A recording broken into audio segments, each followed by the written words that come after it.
ನಮಸ್ಕಾರ. ನೀವು ನೋಡ್ತಾ ಇದ್ದೀರಾ ನ್ಯೂಸ್ 18 ಡಿಜಿಟಲ್ ಕಾಂಟೆಂಟ್. ನಾನು ನವಿತಾ ಜೈನ್. ಇವತ್ತಿನ ಡಿಜಿಟಲ್ ಕಾಂಟೆಂಟ್ ಅಲ್ಲಿ ಬಾಂಗ್ಲಾದೇಶದಲ್ಲಿ ನಡೀತಾ ಇರುವ ಹಿಂಸಾಚಾರಗಳ ಕುರಿತ ಸುದ್ದಿಯನ್ನ ನಿಮ್ಮ ಮುಂದೆ ಇಡ್ತಾ ಇದ್ದೀನಿ. ನೆರೆಯ ಬಾಂಗ್ಲಾದೇಶದಲ್ಲಿ ಮತ್ತೊಮ್ಮೆ ಹಿಂಸಾಚಾರ ಭುಗಿಲೆದ್ದಿದ್ದು ಬಾಂಗ್ಲಾದಲ್ಲಿ ಹಿಂದೆಂದೂ ಕಂಡು ಕೇಳರಿಯದ ಪ್ರತಿಭಟನೆಗಳು ನಡೀತಾ ಇವೆ.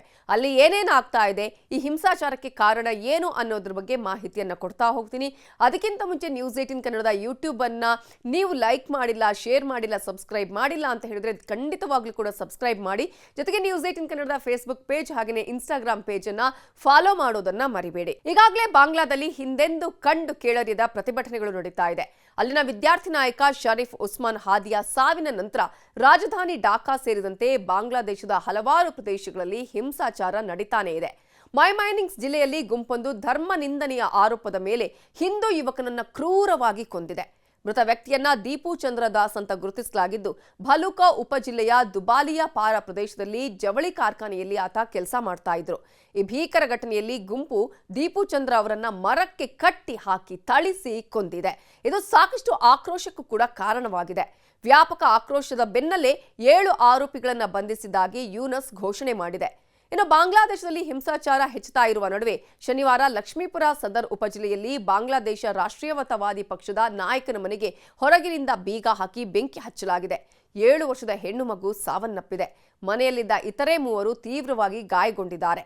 ಈ ಹಿಂದೆ ಪ್ರತಿಭಟನೆಯ ವೇಳೆ ಭಾರತದ ರಾಯಭಾರ ಕಚೇರಿಗಳ ಮೇಲೂ ದಾಳಿ ಮಾಡುವ ಪ್ರಯತ್ನಗಳು ನಡೆದಿವೆ. ವಿದ್ಯಾರ್ಥಿ ನಾಯಕ ಶರೀಫ್ ಉಸ್ಮಾನ್ ಹಾದಿ ಸಾವು ಈ ಪ್ರತಿಭಟನೆಗಳಿಗೆ ಕಾರಣವಾಗಿದ್ದು ಉದ್ರಿಕ್ತ ಜನರ ಗುಂಪು ರಾಜಧಾನಿ ಢಾಕಾದಲ್ಲಿರುವ 2 ಪ್ರಮುಖ ಮಾಧ್ಯಮ ಸಂಸ್ಥೆಗಳ ಕಟ್ಟಡಕ್ಕೂ ಸಹ ಬೆಂಕಿ ಹಚ್ಚಿ ದುಷ್ಕೃತ್ಯ ಮೆರೆದಿದ್ದಾರೆ.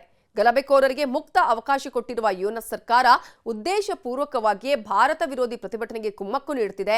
ಭಾರತದಲ್ಲಿ ಆಶ್ರಯ ಪಡೆದಿರುವ ಶೇಖ್ ಹಸೀನಾ ಅವರನ್ನು ಬಾಂಗ್ಲಾದೇಶಕ್ಕೆ ಹಸ್ತಾಂತರಿಸುವಂತೆ ಒತ್ತಡ ಹೇರೋದಕ್ಕಾಗಿಯೇ ಪ್ರಸ್ತುತ ನಡೀತಾ ಇರುವ ಹಿಂಸಾತ್ಮಕ ಪ್ರತಿಭಟನೆಗಳನ್ನು ಬಳಸಿಕೊಳ್ಳಲಾಗ್ತಾ ಇದೆ ಅಂತ ಹೇಳಲಾಗ್ತಾ ಇದೆ. ಮೊನ್ನೆ ಬಂಗಾಳಿ ಭಾಷೆಯ ದಿನಪತ್ರಿಕೆ ಪ್ರೋಥೋಮ್ ಆಲೋ ಕಚೇರಿಯ ಮೇಲೂ ದಾಳಿ ಮಾಡುವ ಮೂಲಕ ಪ್ರತಿಭಟನೆ ಆರಂಭಗೊಂಡಿದ್ದು ಉದ್ರಿಕ್ತರ ಗುಂಪು ಮಧ್ಯರಾತ್ರಿ ಸುಮಾರಿಗೆ ಕಟ್ಟಡಕ್ಕೆ ಬೆಂಕಿ ಹಚ್ಚಿ ಆಕ್ರೋಶ ವ್ಯಕ್ತಪಡಿಸಿತು. ಈ ವೇಳೆ ರಾತ್ರಿ ಪಾಳ್ಯದ ಪತ್ರಕರ್ತರು ಕಚೇರಿಯಲ್ಲೇ ಇದ್ದಿದ್ರು. ನಂತರ ಅವರನ್ನ ಸಿಬ್ಬಂದಿ ರಕ್ಷಣೆ ಮಾಡಿದ್ದಾರೆ. ಅಷ್ಟಕ್ಕೂ ಈ ಪ್ರತಿಭಟನೆ ನಡೆಯೋದಕ್ಕೆ ಕಾರಣ ಏನು ಅಂತ ನೋಡೋದಾದ್ರೆ ಶರೀಫ್ ಉಸ್ಮಾನ್ ಹಾದಿ ಅನ್ನುವ ಬಾಂಗ್ಲಾದ ವಿದ್ಯಾರ್ಥಿ ನಾಯಕನ ಸಾವು. ಬಾಂಗ್ಲಾದೇಶದಲ್ಲಿ ಕಳೆದ ವರ್ಷ ನಡೆದ 2024ರ ದಂಗೆಯ ಪ್ರಮುಖ ರೂವಾರಿ ಮತ್ತು ಬಾಂಗ್ಲಾದೇಶದ ಪಕ್ಷ ಇಂಕ್ವಿಲಾಬ್ ಮಂಚ್ ವಕ್ತಾರ ಶರೀಫ್ ಉಸ್ಮಾನ್ ಹಾದಿ ಗುರುವಾರ ಸಿಂಗಾಪುರದಲ್ಲಿ ನಿಧನ ಹೊಂದಿದ್ದು. ಡಿಸೆಂಬರ್ 12ರಂದು ಶುಕ್ರವಾರದ ಪ್ರಾರ್ಥನೆ ಮುಗಿಸಿ ಮಸೀದಿಯಿಂದ ಹೊರಬರ್ತಿದ್ದಾಗ ಶರೀಫ್ ಉಸ್ಮಾನ್ ಹಾದಿ ಮೇಲೆ ಗುಂಡಿನ ದಾಳಿ ನಡೆದಿತ್ತು. ಗುಂಡು ತಗಲ್ತಾ ಇದ್ದಂತೆ ಉಸ್ಮಾನ್ ಹಾದಿಯನ್ನ ಮೊದಲಿಗೆ ಢಾಕಾ ವೈದ್ಯಕೀಯ ಕಾಲೇಜು ಆಸ್ಪತ್ರೆಗೆ ಕರೆದೊಯ್ಯಲಾಯಿತು. ಇಲ್ಲಿ ವೈದ್ಯರು ತುರ್ತು ಮೆದುಳಿನ ಶಸ್ತ್ರಚಿಕಿತ್ಸೆ ಮಾಡಿದ್ರು. ಆದರೆ ಉಸ್ಮಾನ್ ಸ್ಥಿತಿ ತೀರಾ ಹದಗೆಟ್ಟಿದ್ದ ಕಾರಣ ಹೆಚ್ಚುವರಿ ಚಿಕಿತ್ಸೆಗೆ ಎವರ್ಕೇರ್ ಆಸ್ಪತ್ರೆಗೆ ಶಿಫ್ಟ್ ಮಾಡಲಾಯಿತು. ಇಲ್ಲೂ ಚೇತರಿಸಿಕೊಳ್ಳದ ಕಾರಣ ಹೆಚ್ಚಿನ ಚಿಕಿತ್ಸೆಗಾಗಿ ಡಿಸೆಂಬರ್ 15ರಂದು ಸಿಂಗಾಪುರಕ್ಕೆ ವಿಮಾನದ ಮೂಲಕ ಕರೆದೊಯ್ಯಲಾಯಿತು. ಗುಂಡು ಮೆದುಳಿನ ಆಳಕ್ಕೆ ಹೋಗಿದ್ರಿಂದ ಬದುಕಿಸೋದು ಕಷ್ಟ ಅಂತ ವೈದ್ಯರು ಹೇಳಿದ್ರು. ಹೀಗಾಗಿ ಚಿಕಿತ್ಸೆ ಫಲಕಾರಿಯಾಗದೆ ಗುರುವಾರ ರಾತ್ರಿ ಶರೀಫ್ ಉಸ್ಮಾನ್ ಹಾದಿ ಸಾವನ್ನಪ್ಪಿದ್ರು ಅಂತ ವೈದ್ಯರು ಘೋಷಣೆ ಮಾಡ್ತಾರೆ. ಕಳೆದ ವರ್ಷ ಬಾಂಗ್ಲಾದ ಮಾಜಿ ಪ್ರಧಾನಿ ಶೇಖ್ ಹಸೀನಾ ಅವರ ಅವಾಮಿ ಲೀಗ್ ಸರ್ಕಾರವನ್ನು ಉರುಳಿಸುವಲ್ಲಿ ಪ್ರಮುಖ ಪಾತ್ರ ವಹಿಸಿದ್ದು ಜುಲೈ ದಂಗೆಯ ಪ್ರಮುಖ ನಾಯಕ ಈ ಶರೀಫ್ ಉಸ್ಮಾನ್ ಹಾದಿ. ಶೇಖ್ ಹಸೀನಾ ಅವರನ್ನ ಪದಚ್ಯುತಗೊಳಿಸಿದ ಪ್ರತಿಭಟನೆಯಲ್ಲಿ ವಿದ್ಯಾರ್ಥಿಗಳ ಒಂದು ಪಾತ್ರ ಕೂಡ ಮುನ್ನೆಲೆಗೆ ಬಂದ ನಂತರ ಈತ ರಾಜಕೀಯದ ಕಡೆ ಬಂದು ಇಂಕ್ವಿಲಾಬ್ ಮಂಚ್ ಪಕ್ಷದ ವಕ್ತಾರಾಗಿ ಆಯ್ಕೆಯಾದ. ಈತನ ವರ್ಚಸ್ಸು ಕಂಡ ಪಕ್ಷ ಮುಂಬರುವ ಸಾರ್ವತ್ರಿಕ ಚುನಾವಣೆಗೂ ಅಭ್ಯರ್ಥಿಯಾಗಿ ಪರಿಗಣಿಸಿತ್ತು.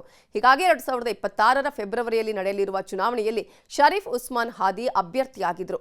ಹಾದಿ ಅಂತ್ಯಕ್ರಿಯೆ ನಂತರ ಅವರ ಪಕ್ಷವಾದ ಇಂಕ್ವಿಲಾಬ್ ಮಂಚ್ ಮಧ್ಯಂತರ ಸರ್ಕಾರಕ್ಕೆ 24 ಗಂಟೆಗಳ ಅಂತಿಮ ಗಡುವು ಕೊಟ್ಟು ಅವರ ಹತ್ಯೆಗೆ ಕಾರಣರಾದವರನ್ನ ಬಂಧಿಸುವ ಮತ್ತು ತನಿಖಾ ಪ್ರಗತಿ ಬಹಿರಂಗಪಡಿಸಲು ಕೂಡ ಗಡುವು ಕೊಟ್ಟಿದೆ. ಭಾರತೀಯ ಸಹಾಯಕ ಹೈಕಮಿಷನರ್ ಕಚೇರಿ ವೀಸಾ ಕೇಂದ್ರದಲ್ಲೂ ಬಿಗಿ ಭದ್ರತೆಯನ್ನ ಒದಗಿಸಲಾಗಿದೆ. ಬಾಂಗ್ಲಾದೇಶದಲ್ಲಿ ಇವೆಲ್ಲವೂ ಕೂಡ ಹಿಂಸಾತ್ಮಕ ಪ್ರತಿಭಟನೆಗಳಿಗೆ ಕಾರಣ ಆಗಿದ್ದು ಪ್ರತಿಭಟನೆಯ ನೆಪದಲ್ಲಿ ಭಾರತ ವಿರೋಧಿ ಭಾವನೆಯನ್ನ ಬಿತ್ತಲಾಗ್ತಾ ಇದೆ. ಭಾರತದ ಗಡಿಭಾಗಕ್ಕೆ ನುಗ್ಗುವ ಪ್ರಯತ್ನ ಕೂಡ ನಡೆದಿದೆ. ಈ ಹಿನ್ನೆಲೆಯಲ್ಲಿ ಭಾರತೀಯ ಸೇನೆ ಗಡಿಭಾಗದಲ್ಲಿ ಕಟ್ಟೆಚ್ಚರ ವಹಿದ್ದು ಯಾವುದೇ ಸಂಭವನೀಯ ಪರಿಸ್ಥಿತಿಯನ್ನು ಎದುರಿಸಲು ಸಜ್ಜಾಗಿದೆ. ಒಟ್ಟಾರೆಯಾಗಿ ಬಾಂಗ್ಲಾದೇಶದಲ್ಲಿ ನಡೀತಾ ಇರುವಂತಹ ಈ ಹಿಂಸಾತ್ಮಕ ಪ್ರತಿಭಟನೆ ಏನಾಗುತ್ತೋ, ಯಾವ ರೀತಿಯಾಗಿ ನಿಲ್ಲುತ್ತೋ ಅನ್ನೋದನ್ನ ಕಾದು ನೋಡಬೇಕಾಗಿದೆ. ಇದುವೇ ಹೊತ್ತಿನ news 18 digital content. Thank you.